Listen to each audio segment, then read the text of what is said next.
Wara l-laqgħa li saret il-ġimgħa f'Kastilja, il-Kamra tal-Kummerċ qed tibqa' tinsisti li jekk il-Gvern ma jżidx l-għajnuna għall-industrija se jkunu l-ħaddiema l-akbar telliefa f'din is-sitwazzjoni ta' kriżi.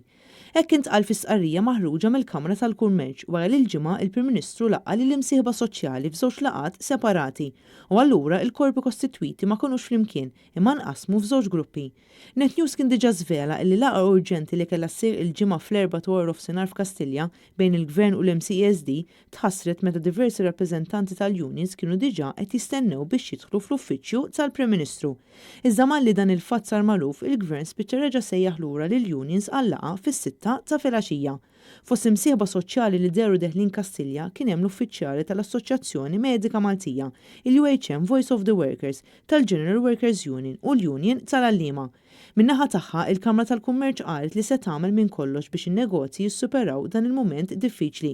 Iċ-Chamber iddeskriviet il-pakkett ġenerus ta' Robert Abela bħala stimulu ekonomiku li ntlaqa' ħażin. Intant matul il-jum tas-Sibt kien konfermat li l-Gvern għadu lanqas biss iltaqa' mal-korpi kostitwiti Awċin. Dan ħareġ misqarrija konġunta li ppubblikaw il-Gozo Business Chamber u l-Assoċjazzjoni Awċija tat-Turiżmu, il-GTA, fejn il-Gvern qed ikun mitlub jaġixxi issa qabel ikun tard wisq.